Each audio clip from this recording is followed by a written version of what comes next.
This week in Billionaires, Zohran Mamdani won a resounding victory in New York City's mayoral election, sparking reactions from some of the city's wealthiest people. Supermarket billionaire and Trump donor John Catsimatidis told Forbes that he plans to cut his workforce and move his business to New Jersey in response to Mamdani's win, while JP Morgan Chase CEO Jamie Dimon and hedge funder Bill Ackman, who had backed Mamdani's opponent Andrew Cuomo, both extended a hand to the new mayor. President Donald Trump re-nominated payments billionaire Jared Isaacman to the post of NASA administrator. Trump had initially nominated Isaacman for the job in January before withdrawing it in May. Isaacman, worth an estimated $1.3 billion thanks to his shares in payment processing firm Shift4 Payments, has made 2 trips to space before on rockets made by Elon Musk's SpaceX. His latest was in September 2024, when he became the first private citizen ever to conduct a spacewalk. His firm Shift4 also owns a stake in SpaceX.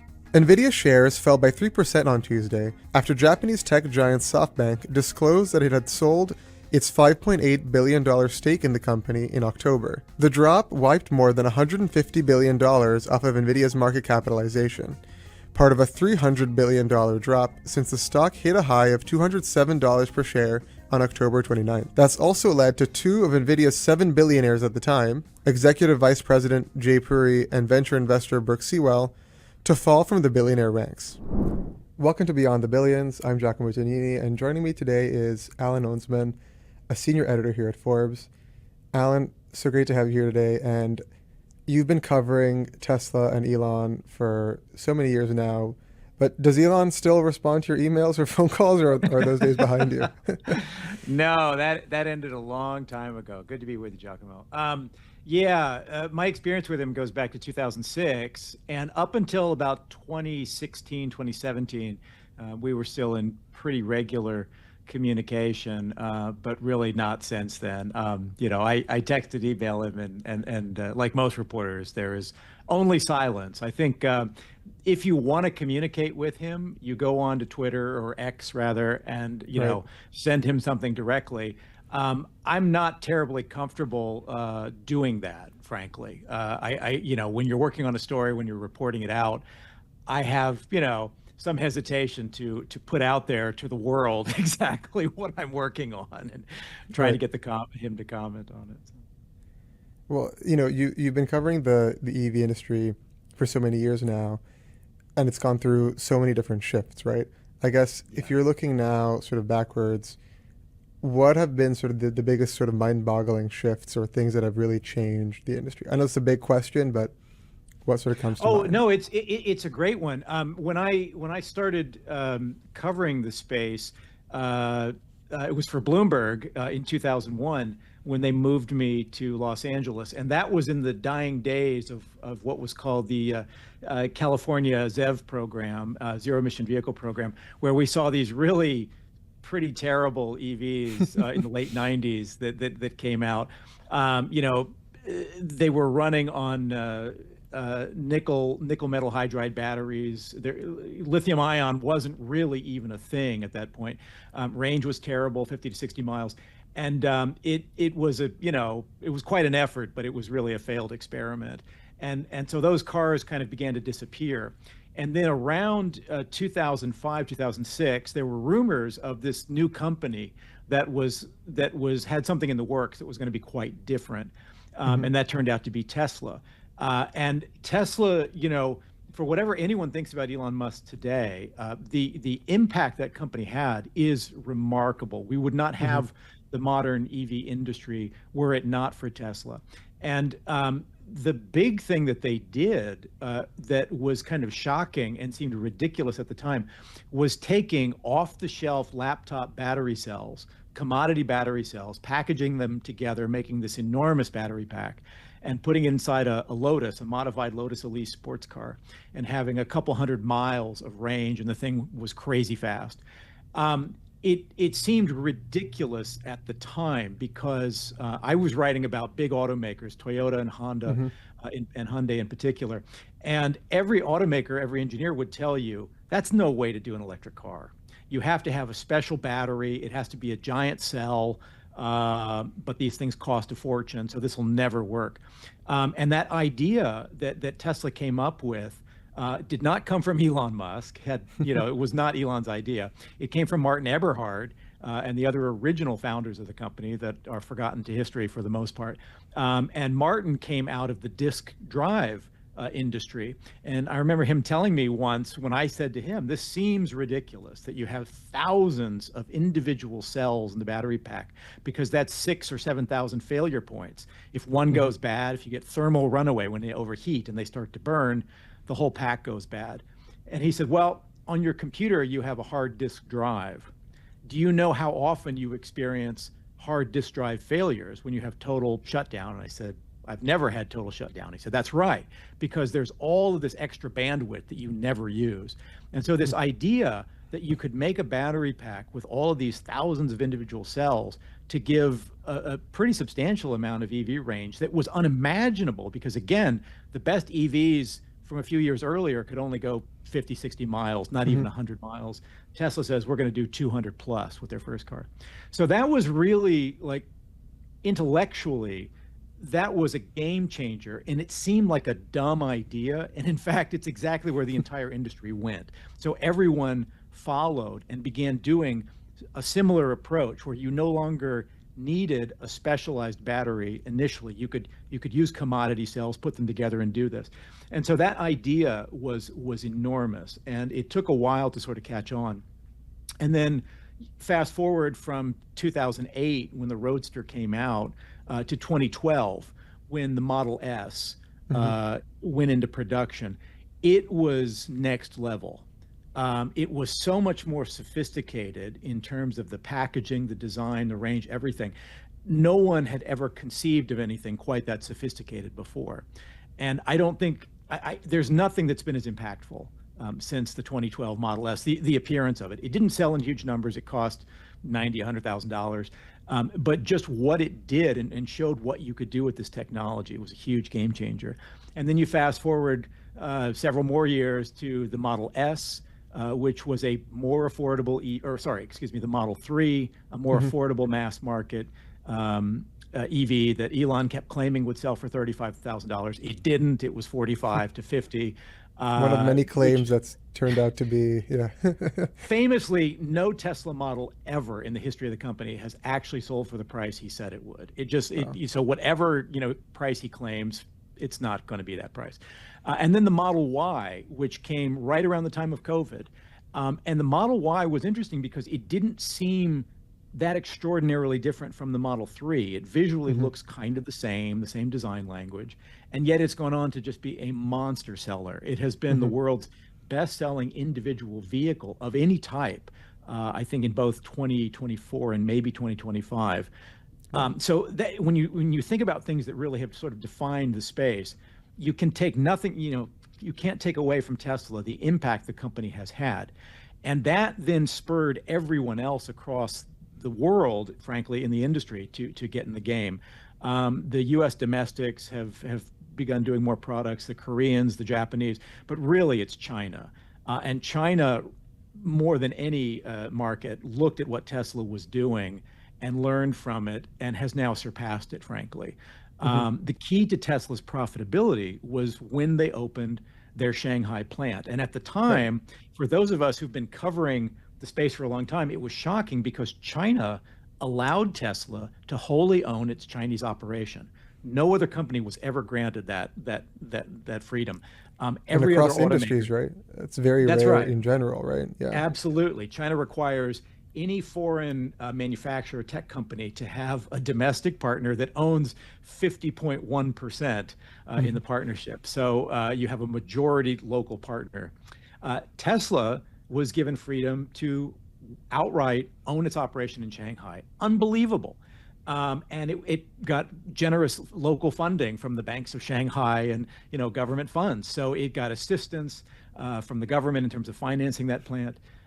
And it was allowed to own it outright. And it turned out to be a money machine. That thing opened up in 2020, again, right in the height of COVID. which didn't seem like the best timing, but it was like flipping a switch on Tesla, which had been mostly unprofitable between 2010 when it went public up until about 2020. So almost a decade of unprofitability. And then suddenly, here comes China. So you have lower cost manufacturing, lower supply, cheaper supplies, domestic supplies, lower labor costs, and a booming market. And everything just went bananas. And so Tesla suddenly becomes fabulously profitable at that point. And you think, gosh, that's really fascinating that China, why did China do this? And it turns out that China had, a plan in mind. There was an ulterior motive. And I think an analyst I've talked to over the years has called it the catfish effect, where you basically introduce a competitive element, a rival of some sort, into the local pond, and all the other fish have to get a lot tougher real fast. And it worked amazingly well. It was a brilliant strategy. So since Tesla's been in China, you've seen the rise of some really high-powered domestic competitors. BYD at the top of the list, Right. but Xiaomi and Xpeng and NIO and all of these companies that have really fascinating, compelling electric vehicles that are produced within China that really did sort of observe and see what Tesla was doing, aped it, and now have probably surpassed Tesla technologically at this point, because the Chinese now set the standard for battery tech and in-car tech in electric vehicles. It is remarkable. We don't see any of that in the United States because we have such a high tariff wall, that barrier that keeps the Chinese out. But the world is now very well aware of what the Chinese are doing across Europe and South America and Australia and Southeast Asia, and every major market is getting the Chinese EVs. So we are in a big transition point now where Tesla, which kickstarted this market, had real first mover status. Things are rapidly changing, and so in a nutshell, that's the last 20 plus years of what's been going on in the EV space. That's it. And I guess to some of the points you were talking about, it seems like the developments in the EV space have been more akin to sort of, tech startups and that kind of boom, as opposed to the traditional automakers, right? Which, as you were saying before, took many years to develop new products. This has been a much more dynamic industry, right? Thanks to the likes of Absolutely. Tesla. And, yeah. Yeah, that's true. In the U.S., there are very few pure EV makers. We have Tesla, Lucid, and Rivian for the most part. General Motors, Ford, Chrysler, Stellantis, they have other business lines to lean on. So, Americans like big SUVs, Americans like big pickup trucks. They sell millions and millions of those types of vehicles. So, EVs are still a new market in the United States and growing. I mean, they're more than half of sales in China now. They're about 70% of new vehicle sales in markets like Norway. But in the United States, it's going to end up below 10% this year of the market. Wow. So our market is still dominated by traditional gasoline-powered, mostly SUVs and pickup trucks. So as a result of that, the traditional industrial heavyweights in the U.S. automotive market don't have the same pressure to move as fast. And of course, now with the under the Trump administration, with the elimination of a lot of federal programs encouraging EVs, especially the consumer tax credit, $7,500 tax credit to purchase one, they're less aggressive at the moment because they can be. They can lean into these other business lines, and they may lose a little bit on what they invested in battery plants and new assembly lines, but they can make it up in truck sales. Tesla doesn't have that luxury. Rivian doesn't have that luxury, nor does Lucid. So they have to be, they're all in on those products, and they are coming from a much more tech-focused perspective that is closer to a tech company. Lucid probably a bit less so. Lucid sort of has elements that are closer to like a Mercedes-Benz or a BMW luxury company. But Tesla and Rivian are pretty much, they live or die by the quality of their tech.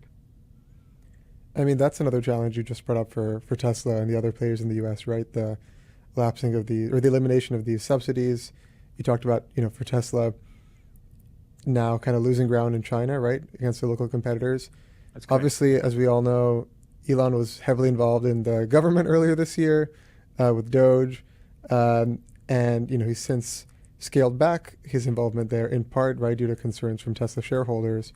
How do you think that has impacted Tesla's standing? As an additional challenge facing the company. Well, I was just looking. I missed this last month in October, but Interbrand, which does its annual survey of brand value and what are the hot rising brands, and what are the shifts there. Tesla had the largest drop in brand value Wow. in the past year, and that's 100% Elon Musk related. As he has grown politically very outspoken and more controversial and weighing in on social issues and things like that, supporting far-right politicians in Europe, that has real damage. And you don't see it right away. There was a spike when he was running Doge where you had protests and people setting Teslas on fire and doing things. So there was a bit of a spike in a real pushback. That's eased up a little bit because he's just not quite in the news cycle to the extent he was, where you were seeing him daily or weekly in Oval Office briefings and saying ridiculous things or giving Hitler salutes. I mean, those aren't really positive for a brand. Right. And we don't have a precedent for this. I mean, rack your brain, but think of a CEO who did this, who took such very public political positions and was even part of an administration for a time. There have certainly been executives that are cycled in and out of administrations, but there's just no real comparison to someone who was willing to do this.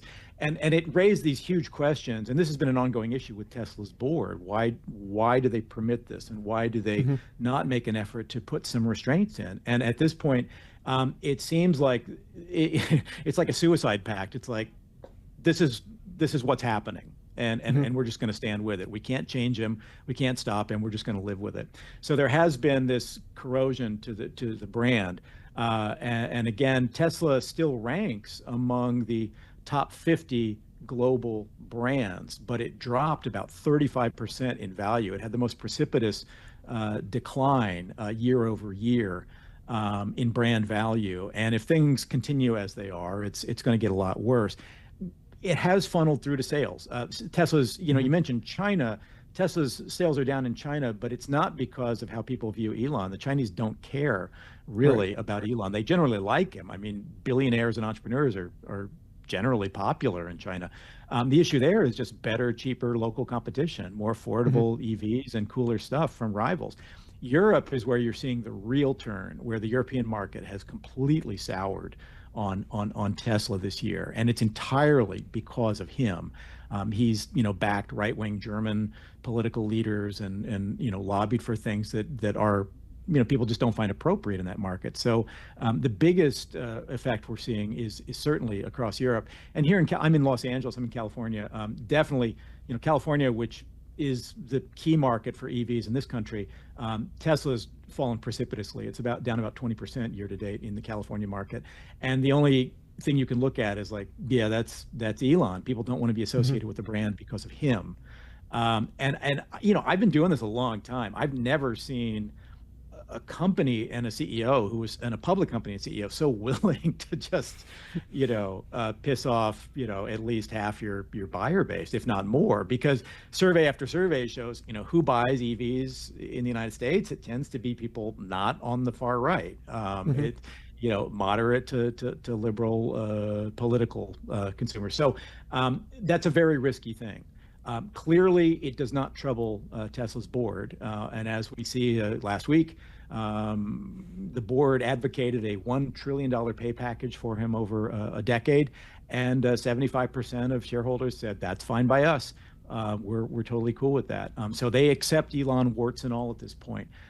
The fact that he's diverted doing multiple things, running 6 companies supposedly simultaneously, they don't seem troubled by that. The fact that their sales are in decline does not seem to trouble anyone. So it's interesting that you are really seeing his behavior, but then the fact that the board of directors is completely comfortable with it is is fascinating. Right, and that 1 trillion pay package is tied to certain milestones, right? Yeah, Which, yeah. I mean, he's I think often made the argument that he needs a bigger personal stake in Tesla for him to care about it, right? More so than his other Right. companies. Yeah. But when it's his personal actions kind of driving down the brand, I mean, how do you? Obviously, it's far into the future now, and with Elon, anything can happen any week, let alone 5 years. But do analysts or do investors think that those milestones are feasible for them to reach and the for him to It's hit that it, one it's a trillion? yeah, it's a mixed bag. Number one, I to his point about he needs to have 25% ownership stake in Tesla. He needs to have that. The obvious question is, really, what would be different? What would be different? You already have a board that lets you do anything that you want. And Hmm. he could today just buy more Tesla shares if he Right. wants to have more. Nothing prevents him from doing that. So it doesn't really hold water as an argument that he must have 25%. It gains him nothing except Hmm. wealth. There's no added advantage. He has whatever he wants. In terms of the individual targets, it is a mixed bag. Tesla has to get up to market cap of like 8.5 trillion. And it's about 1 point. I didn't look at it at the moment, but it's in the ballpark of 1.5, 1.6 currently over a decade. Could that happen? Sure, absolutely could. Cumulative EV sales of 20 million is kind of a joke. When you look at the targets in there, up until 2 years ago, he was claiming Tesla would sell 20 million EVs a year. Now it's 20 million over a 10-year period. That's a ridiculously easy target because their cumulative EV sales this year will end up at about 9 million and change. And so that Wow. means they have to do just like 11 million additional sales over the course of a decade. And although they were supposed to be averaging 2 million a year, they're now down below that to 1 point. They'll finish the year about 1.5, 1.6 million this year. So that getting to 20 million cumulative EV sales is ridiculously unchallenging. So that's not a good target. Some of the others are things like a million active full self-driving subscriptions. Probably very doable. They don't actually currently release how many subscribers they have to full self-driving. Their so-called autonomous driving software feature, which is currently under investigation by Right. the National Highway Traffic Which Safety you've covered a Administration. lot over the Yeah, years. because Yeah. it's as far as truth in advertising goes, I cannot point to a worse name for a product. It is a terrifyingly bad system, in my personal opinion and my experience with it. But perhaps it will get better. Anyway, at some point, can they get a million subscribers to FSD? Probably over the course of a decade, sure. A million bots. And this is what confuses me because in the language, it doesn't say 1 million Optimus robots. His new pet Hmm. project and biggest love is the Optimus robot, the humanoid robot. It says a million bots. So I'm not sure what that means because he actually sometimes says the cars themselves are bots. Right. Right. That an autonomous Tesla and an Optimus are really basically the same thing. I would say no, they're not.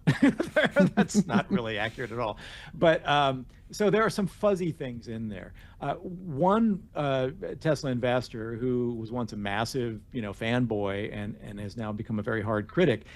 What he pointed out is in Tesla's or in Elon's previous pay package, his 2018 package, the financial targets were actually much more rigorous. They were more specific. These seem a lot fuzzier and easier to hit. And so there is an element of vagueness to the new stock award package that I think, that's true. Whether anyone is worth $1 trillion, or if you do the math on it, that's $275 million a day for 10 years. Um, it's just the number is so high that it becomes meaningless.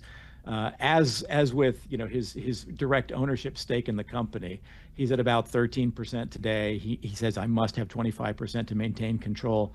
It functionally makes no difference. Right. He already has full control of the company. He's today worth 500 or 600 billion dollars. Right. I think he was Toss the in first person to ever hit 500 billion a few weeks ago. So if Yeah. you're already worth that much, which none of us can actually, it's just unimaginable amount of wealth already. Toss in $1 trillion. What does that mean? You can buy like small countries and stuff. I mean, it's just, it just, I don't know. It's really completely hard to wrap your mind around something like that.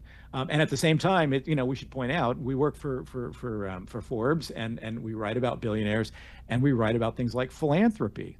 The wealthiest person in the world, not much of a philanthropist. His Right. giving is, he doesn't rank. I think when we put together our annual giving reports, Yeah, he's not on the nowhere top givers list. Yeah, that sure we isn't. do. Yeah. No. So, what is that all about? The fact that he wants more and more wealth and wants to just sit on it. So, it is what it is. But in terms of his ability to actually achieve all of the performance targets set out over the next decade, honestly, at this point, it's like, sure, probably they'll happen. I think when the 2018 package came out, it looked kind of shocking, and that it was estimated to be worth like $55 billion over several years, and that seemed outrageous at the time, and the company remains in court over it. I would point out with this the new package, it's a matter of time, I think, before the legal challenges, shareholder challenges arise and say, this is ridiculous. This is just not justified. So I assume it's going to end up in court too. And I think that's more than the performance targets themselves. I think the legality of it, whether the courts and shareholder lawsuits determine that it's inappropriate, that's probably the bigger issue over time. And I guess moving back to the pushback you were mentioning before, that they've had a huge sort of impact in Europe, right? And in Europe, Yeah. consumers do have many other choices, right, compared to the US when it comes to EVs. And correct me if I'm wrong here, but I believe BYD, right, is kind of the largest of the competitors. So if you could, I guess, you mentioned earlier how they were one of these local Chinese companies that came up kind of in the sort of footsteps of Tesla. How much do we know about its founder and sort of its story and how it's grown to where it is now? Well, that remains one of the most interesting stories in the industry. In 2009, I was at the Detroit Auto Show when BYD had a couple of their early models on display, and they did not look good. There was nothing impressive about them. And I can remember when Berkshire Hathaway invested in BYD many, many years ago, 20 plus years ago, it as a battery maker, because that's how BYD began. It was primarily, BYD, build your dreams, but it began as a maker of batteries for cell phones and other things. It looked like a bad investment by Warren Buffett and Charlie Munger because the tech did not look good. BYD their specialty was LFP batteries, lithium iron phosphate.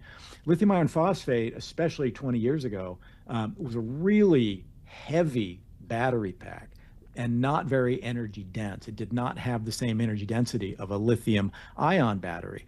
And that's critical for something like an automobile because weight is everything. If your car is really heavy, that's a problem. So you're always trying to reduce weight. So on a weight basis, an LFP cell was far less efficient, even though it was cheaper than a lithium ion cell. And so BYD, I don't think anyone took them very seriously. They set up their headquarters here in Los Angeles for the Americas, and they were doing buses. And they have a bus factory even today, about an hour north of Los Angeles. Their buses did not have a great reputation. So it didn't seem like great tech. It did not look that impressive. But what we have seen with the Chinese over the last 20 years is this incredible ability to focus and just iterate and keep getting better and better and better and better.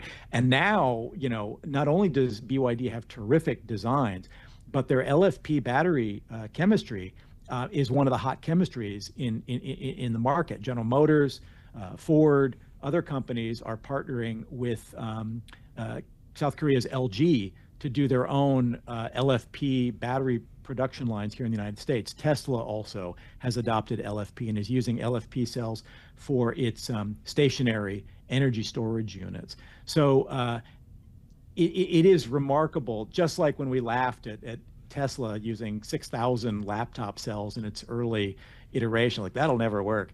The same thing with BYD with this LFP chemistry that's like, no, everybody knows this is dumb. It's too heavy. It's not energy dense. It's not going to work.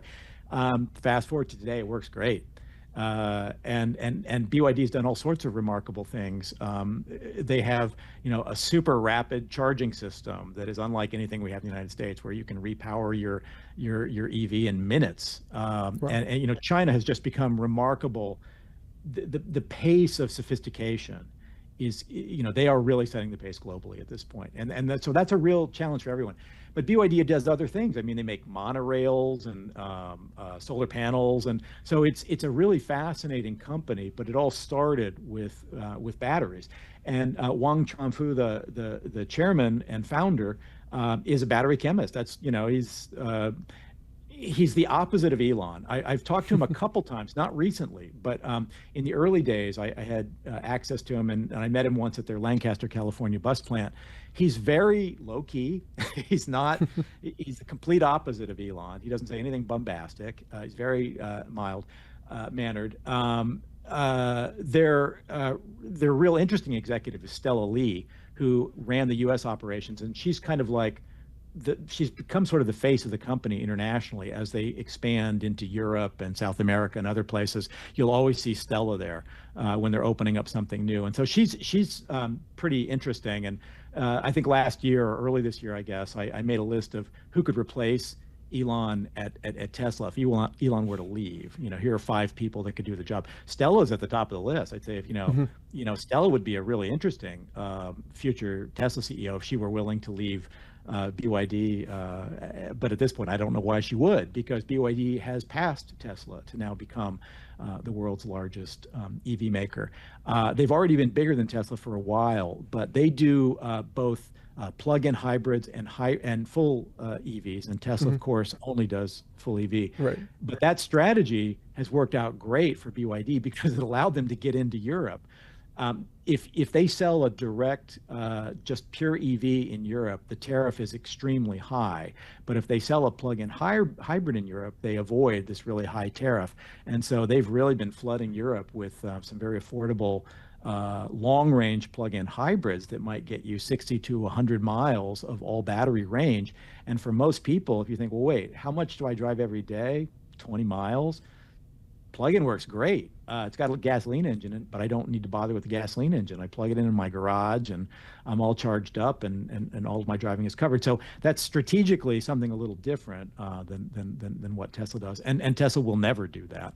Right. But all of this, especially because of the success of BYD, is what is really, I think, underpinning the big strategy shift that Musk is making at Tesla right now, where he's really kind of pulling back a bit on the EV side of things and looking to, hey, we're an AI company. We're going to do robots and robotaxis. And so don't think of us as a car maker anymore.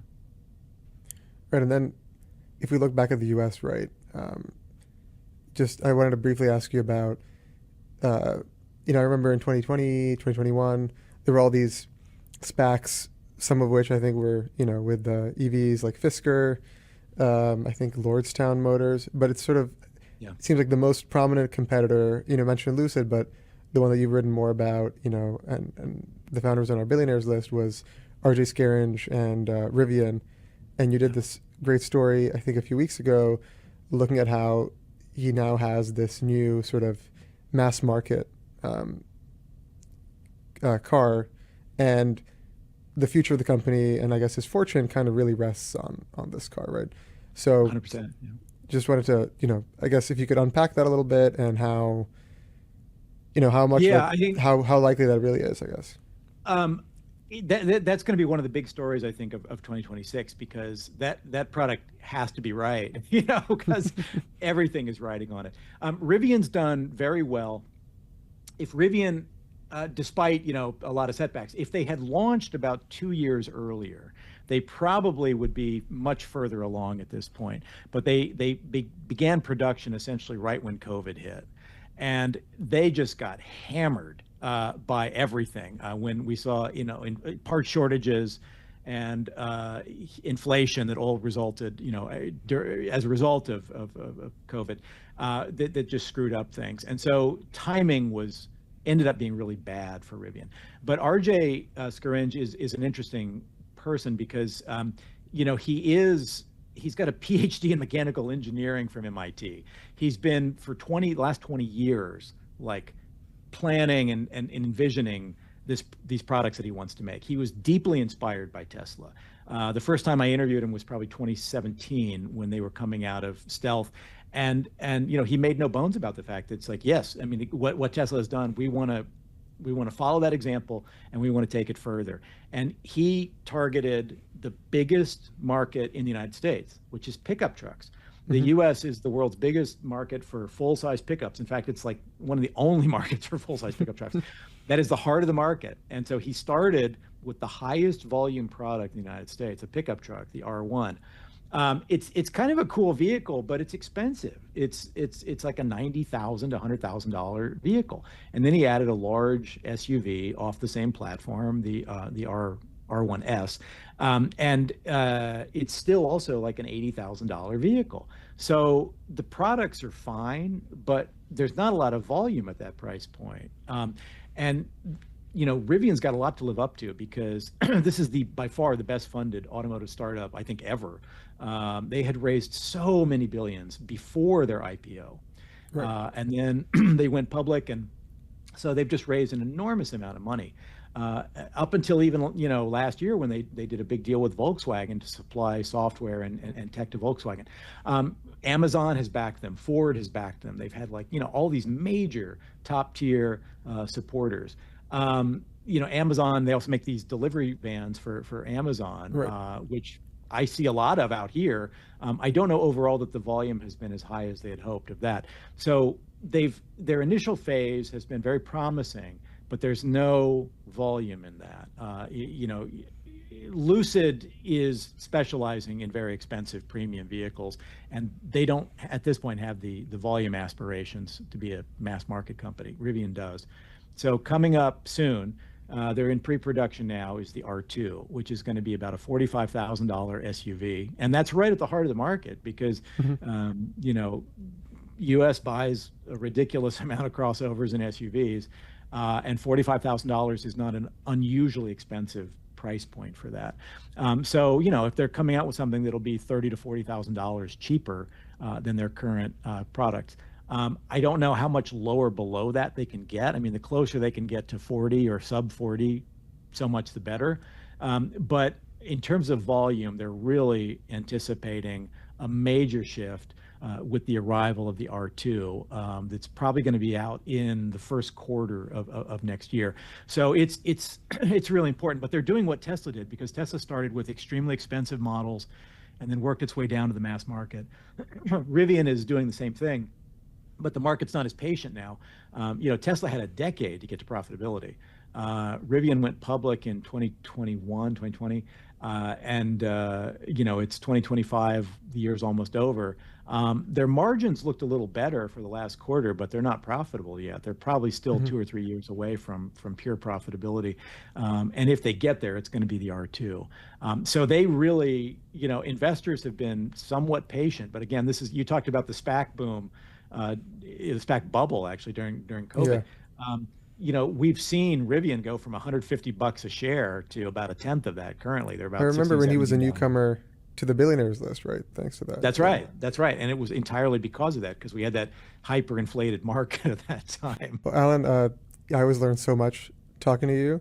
But before I let you go, I did want to ask you, what car do you drive? Is it an EV? A plug-in Prius hybrid that gets 40 miles, all electric, and it basically functions as an EV. If you need to go farther, there's a gas tank that kicks in. But yeah, I always like to say when it comes to cars, I'm Mr. Spock. It's all logic and no passion or emotion. That's good traits to have as a reporter too. Well, thank you so much, Alan, and thanks for coming on today. Great to chat. You can find Alan's stories and the other stories we talked about in today's episode in the show notes.